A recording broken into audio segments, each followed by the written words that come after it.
What are the symptoms of a long-term addiction to opioids?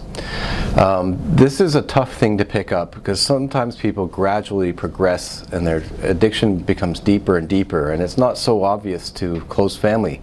The weight loss that occurs, a lot of people it happens so slowly that the family doesn't really pick up on it at first. Same thing goes with the behavior and mood changes.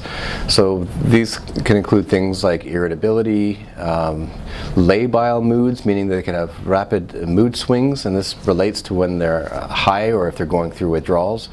So they tend to be loving and laid back and quote themselves when they're using, but when they're going through withdrawal off opioids, it's very uncomfortable and they become very irritable and moody.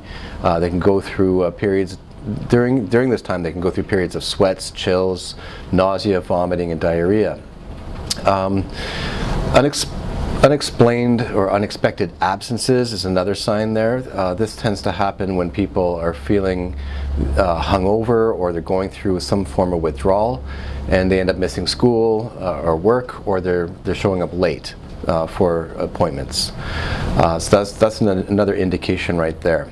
The weight loss is obvious. Other physical signs can be roughening of the skin, acne. They just don't appear well, and when they're going through withdrawal again, they can appear ashen, like off-colored, light-colored, grayish, sort of greenish-colored skin.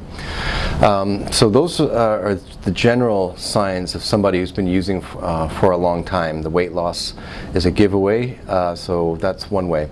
To detect if somebody's been using, this is actually fairly easy. If you can somehow grab a urine specimen that they're not expecting, and it needs to be treated with care, so there's no possibility of adulteration attempts of the urine, but that's one way of picking up if somebody's been using. Another way is a hair sample, and there are plenty of private labs out there that charge probably a good fee, but these hair tests can look to the last 3 to 6 months of use and can pick up a whole host of drugs in their assays. So that's the best way to tell if somebody's been using, if you're uncertain. So there are, I guess to summarize, there are plenty of giveaways that are easier to see in hindsight, unfortunately. But the telltale signs can include changes in mood, fluctuating mood, weight loss, unexplained absences.